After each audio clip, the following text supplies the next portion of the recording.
আজ সকালে বিজেপি তাদের চতুর্থ প্রার্থী তালিকা প্রকাশ করেছে এবং বিজেপির এই চতুর্থ প্রার্থী তালিকায় নাম রয়েছে 13 জন প্রার্থীর। বাগদায় প্রার্থী হচ্ছেন শান্তনু ঠাকুরের স্ত্রী সোমা ঠাকুর।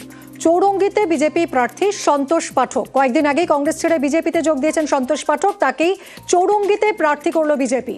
চতুর্থ তালিকাতেও সব আসনে প্রার্থী দিল না বিজেপি, এখনো 6টি আসনে প্রার্থী দেওয়া বাকি বিজেপির।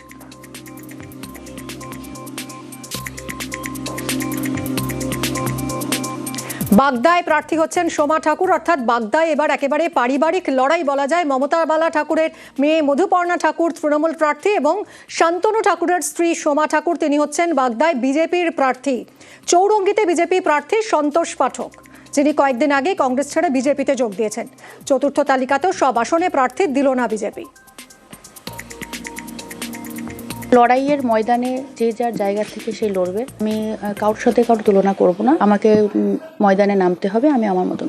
বাই ইলেকশনে আপনারা সকলে জানেন এবং আমরাও জানি যে যেভাবে ভোট লুট করে জিতেছিল, তো এটা স্বাভাবিক যে বাগদায়ের মাটি বিজেপিকেই চায়। এটা কোনো পুনরুদ্ধারের কোনো বিষয় নয়। বাগদায় আবার বিপুল ভোটে ভারতীয় জনতা পার্টি জিতছে।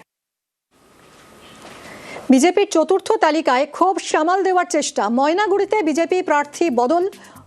ময়নাগুড়িতে ডালিম রায়কে প্রার্থী করা হলো। এর আগে কৌশিক রায়কে প্রার্থী করায় ক্ষোভ জন্মেছিল বিজেপি কর্মীদের একাংশের মধ্যে। বিজেপির একাংশের ক্ষোভেই প্রার্থী বদল।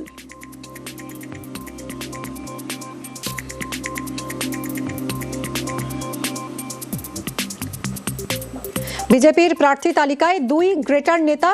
সিতাই থেকে প্রার্থী গ্রেটার কোচবিহার নেতা আশুতোষ বর্মা, আর গ্রেটার কোচবিহার সুপ্রিমো বংশীবদন ঘনিষ্ঠ আশুতোষ নাটাবাড়ি আসনে বিজেপি প্রার্থী গিরিজা শঙ্কর রায়।